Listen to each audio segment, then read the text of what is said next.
we entered a phase of politics that we haven't seen in India before. Aggressive, attacking the foundations of our democratic structure. ये लगता है China के पैसे पर पलते हैं और चाइना की ही बात ब्रांडिंग करने के लिए ये बाहर में जाके चाइना का ब्रांडिंग कर रहे हैं. The fight is about whether he, as a Sikh, is going to be allowed to wear his turban in India. Or he, as a Sikh, is going to be allowed to wear a kada in India.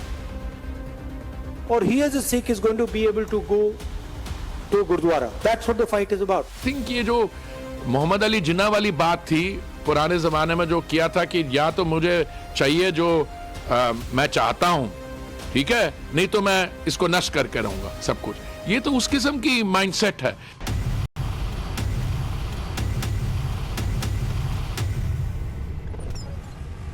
दस दिनों की चुप्पी, 10 दिनों का मौन और फिर America में सिखों को लेकर दिए गए बयान पर राहुल गांधी का सोशल मीडिया पोस्ट कि जी बीजेपी अमेरिका में की गई उनकी टिप्पणी पर झूठ फैला रही है. सिखों वाले बयान पर राहुल गांधी ने सफाई दी और कहा कि बीजेपी मुझे चुप कराने की कोशिश कर रही है. तो क्या 10 दिनों तक ठोक बजाकर आकलन करने के बाद कांग्रेस ये सफाई वाला दांव लेकर आई है? आखिर इतने दिनों बाद इस मुद्दे पर राहुल गांधी की चुप्पी क्यों टूटी? क्या यह आभास हुआ कि बयान गलत दिशा में चला गया? क्योंकि अमेरिका में बैठे आतंकी पन्नू तक ने राहुल गांधी के बयान को सही ठहराया. उसने कहा था कि राहुल गांधी वही कह रहे हैं जो वो कहता है. या फिर कांग्रेस को यह लगा कि बयान कांग्रेस को भारी नुकसान दे देगा, क्योंकि खुद सिख समाज के लोगों ने राहुल गांधी के बयान का विरोध किया. या फिर कांग्रेस और राहुल गांधी की यह रणनीति थी कि विदेश में बयान दो और फिर बवाल मचे तो ठीकरा बीजेपी के सिर फोड़ दो. अमेरिका में दिए गए बयान के पीछे मकसद क्या था ये तो राहुल गांधी जाने, लेकिन इस एक बयान ने राहुल गांधी की राजनीतिक मुश्किलें कई लेवल पर बढ़ा दी. See, first of all, you have to understand what the fight is about. Fight is not about politics. That is superficial. What is your name? Brother, here, with the turban. What is your name? Balinder Singh. The fight is about whether he, as a Sikh, is going to be allowed to wear his turban in India. Or he, as a Sikh, is going to be allowed to wear a kada in India. Or he, as a Sikh, is going to be able to go to a Gurdwara. That's what the fight is about. And not just for him. For all religions. लेकिन राहुल गांधी का बयान अपना काम कर चुका है और राहुल गांधी के खिलाफ सिख समाज के प्रदर्शनों का दौर जारी है. देश के कई शहरों में सिख समाज के लोगों ने राहुल गांधी और कांग्रेस के खिलाफ मोर्चा खोल दिया.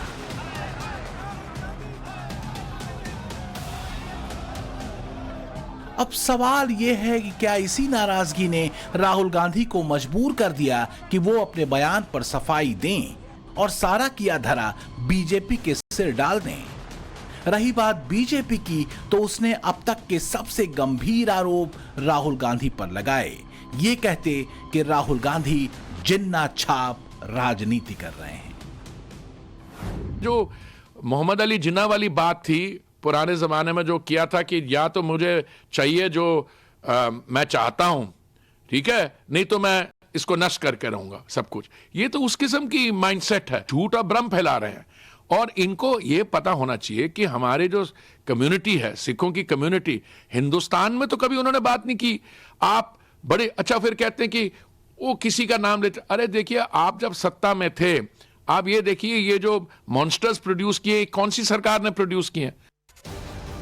बीजेपी कहती है कि राहुल गांधी की राजनीति जिस रास्ते पर है उसमें स्वर भले भारत को जोड़ने का है, लेकिन भावार्थ, शब्दार्थ और यथार्थ तक सिर्फ भेद और भावनाओं को भड़काने वाले हैं. राहुल के जिन्ना वाली लाइन पर चलने के आरोप लगाती बीजेपी कहती है कि राहुल की राजनीति जातिवाद को उभारने वाली है। इसके अलावा मुस्लिम तुष्टीकरण, आरक्षण पर झूठ फैलाना, सिखों को भड़काना और देश का मान घटाना राहुल की राजनीति का अहम सूत्र है। राहुल गांधी जब देश में होते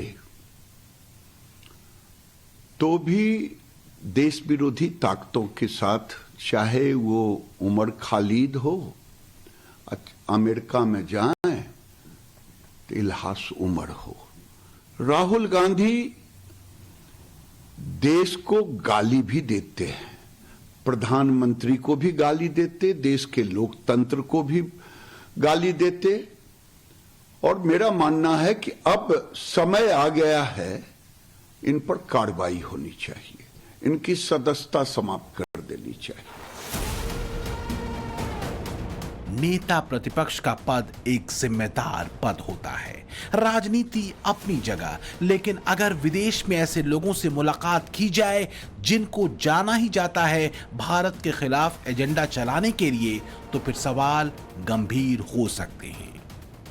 ये मोहतरमा है अमेरिका की सांसद इल्हान उमर। इन्हें आप भले न पहचानते हो, पर भारत विरोधी और भारत के बाहर भीतर रहने वाले इस्लामी कट्टरपंथी इनके मुरीद हैं।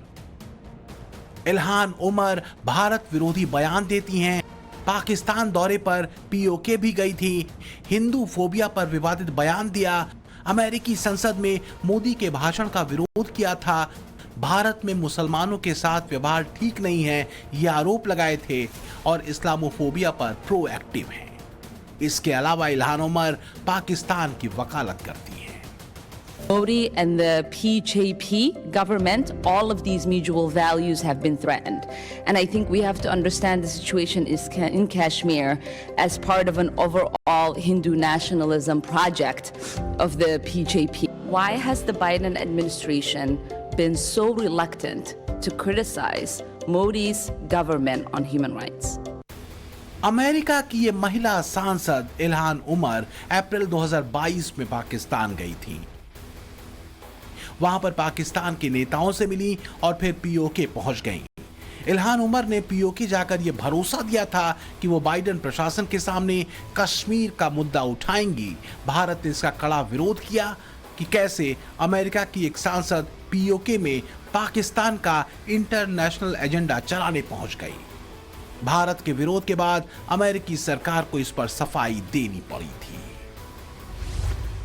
बीजेपी इसी मुद्दे पर राहुल गांधी को घेर रही है और कह रही है कि ऐसा हर बार क्यों होता है कि जब भी राहुल गांधी विदेश यात्रा पर जाते हैं तो उनकी मुलाकात ऐसे लोगों से होती है कि जिनका रुख भारत विरोधी है। बीजेपी आरोप लगाती है कि मोदी विरोध के लिए हिंदुस्तान विरोधियों को भी जगह देने से कांग्रेस और उसके नेता राहुल गांधी को परहेज नहीं है। सबसे गंभीर सवाल यह है कि इल्हान उमर का राहुल गांधी के साथ मीटिंग में होना क्या महज संयोग था? मुझे बताइए, किसने देश को तोड़ने की बात की? वहां सांसदों के एक समूह से अगर वो मिल रहे हैं तो इन्हें आपत्ति है। अरे वो वहां की कांग्रेस वुमन है, उसमें इन्हें क्या आपत्ति है? और अगर ज्यादा ही आपत्ति है तो इनको कहिए कि जरा चिट्ठी लिखें स्टेट डिपार्टमेंट को और कहें कि इल्हान उमर के खिलाफ एक्शन लिया जाए। आप किस किस से मिलते हैं विदेश में? हम सार्वजनिक चाहते हैं उस लिस्ट को। कांग्रेस की तरफ से जवाब ये नहीं मिलता कि अमेरिका दौरे पर राहुल गांधी के साथ मीटिंग में भारत विरोधी इल्हान उमर या फिर बांग्लादेश का जमाती पत्रकार मुशफिकुल फजल क्या कर रहा था। इसलिए बीजेपी को कांग्रेस को घेरने का भरपूर मौका मिल गया। बीजेपी नेताओं ने सवाल पूछा कि कहीं राहुल गांधी दुश्मन का दुश्मन दोस्त वाले फार्मूले पर काम तो नहीं कर रहे। हद तो तब हो जाती है जब राहुल गांधी के सिखों पर की गई टिप्पणी पर खालिस्तानी आतंकी गुरपतवंत सिंह पन्नू राहुल गांधी को साहसी बताता है। वो चिट्ठी लिखकर दावा करता है कि वॉशिंगटन डीसी में राहुल के संबोधन के दौरान वहां कई खालिस्तान समर्थक सिख मौजूद थे। सिखों के अस्तित्व का संकट है और राहुल गांधी का बयान साहसी और रास्ता दिखाने वाला है। आतंकी पन्नू ने यहां तक लिखा कि राहुल का बयान खालिस्तान बनाने के एसएफजे की मांग की पुष्टि करता है। भारत के इतिहास के पहले नेता प्रतिपक्ष बने हैं जिन्होंने किसी घोषित भारत विरोधी सांसद के साथ मुलाकात करके अपने मधुर मनोभावों की अभिव्यक्ति की है। अमेरिकी सांसद इल्हान उमर, जो भारत विरोधी वक्तव्यों और स्टैंड के लिए विख्यात ऑब्लिक कुख्यात हैं, पन्नू ने उनकी तारीफ की है। यानी पाकिस्तान से लेकर पन्नू तक के और इल्हान उमर तक उनकी तारीफों में जो पुल गढ़े जा रहे हैं, उसमें एक नया नाम और भी है। ये जनाब हैं मुशफिकुल फजल। बांग्लादेश के जमाती पत्रकार मुशफिकुल फजल को पाकिस्तान परस्त कट्टरपंथी संगठन जमाते इस्लामी और बीएनपी के संगठन राइट टू फ्रीडम को फंड देते हैं। इसी साल मार्च महीने में इसने यूएन प्रवक्ता के सामने कांग्रेस के फ्रीज खातों और केजरीवाल की गिरफ्तारी को लेकर सवाल उठाया था। How do you perceive the political unrest in India just before the national election with the arrest of Delhi's chief minister and the freezing of the opposition Congress party's bank accounts? Bharat के अंदरूनी मामलों में दखल देने वालों के साथ राहुल गांधी की मीटिंग और तस्वीरें ही हजारों सवालों के घेरे में हैं और कांग्रेस की तरफ से जवाब इस मुद्दे पर नहीं आया। राहुल गांधी की चुप्पी टूटी तो सिखों को लेकर दिए गए अपने बयान की सफाई पे बीजेपी पर झूठ फैलाने का आरोप मढ़ते। राहुल गांधी की चुप्पी टूटी, सिखों पर दिए गए बयान की सफाई में राहुल गांधी ने बीजेपी पर झूठ बोलने का आरोप मढ़ा है।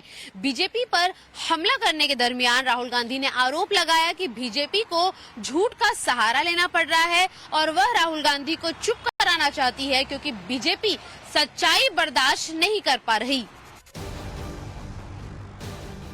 लेकिन सवाल तो इस सफाई के बाद भी है कि अगर बीजेपी ने झूठ फैलाया तो आतंकी गुरपतवंत सिंह पन्नू के बयान पर कांग्रेस का रुख क्या है। सवाल यह भी है कि क्या आतंकी पन्नू का राहुल के भाषण को साहसी और रास्ता दिखाने वाला बताना, भारत विरोधी अमेरिकी सांसद इल्हान उमर और बांग्लादेश के पाकिस्तान परस्त जमाती पत्रकार की मुलाकात, क्या एक जैसी विचारधारा पर सहमति है और ये धारा कौन सी है? जो देश के दुश्मन जो बारूद गोली हर टाइम मारने की कोशिश करते हैं, उड़ाने की कोशिश करते हैं जहाजों को, ट्रेन को, रोड्स को, जब वो लोग राहुल गांधी की सपोर्ट में आ गए, आप अंदाजा लगा लीजिए राहुल गांधी खुद देश के नंबर 1 टेररिस्ट, अगर किसी को मेरी ख्याल से किस पे इनाम होना चाहिए पकड़ने के लिए, जब देश का सबसे बड़ा दुश्मन जो जिसको लानना चाहिए एजेंसीज को, वो आज राहुल गांधी है। केंद्रीय मंत्री रवनीत सिंह बिट्टू के राहुल गांधी को नंबर 1 आतंकी बताने के बाद कांग्रेस भड़क गई। जाहिर है किसी भी पद की अपनी मर्यादा होती है। बिट्टू के बयान को राहुल गांधी के नेता प्रतिपक्ष के पद की मर्यादा से जोड़कर देखा गया और बयान से असहमति जताई गई। लेकिन उन बयानों का क्या जो राहुल गांधी के कारकुनों ने समय समय पर मोदी के खिलाफ दिए। मोहब्बत की दुकान चला रहे नेता प्रतिपक्ष के बयान भी कम नहीं रहे। ये जो नरेंद्र मोदी अभी भाषण दे रहा है, मैं आपको बता रहा हूं 6 महीने बाद, 7-8 महीने बाद ये घर से नहीं निकल पाएगा। हिंदुस्तान के युवा इसको ऐसा डंडा मारेंगे, इसको समझा देंगे कि हिंदुस्तान के युवा को रोजगार देने के बिना ये देश आगे नहीं बढ़ सकता है। जाहिर है ऐसे बयान कम से कम मोहब्बत की दुकान के टैग के साथ तो फिट नहीं बैठते। बीजेपी ऐसे ही नफरती बयानों को जिन्ना ब्रांड पॉलिटिक्स कहती है।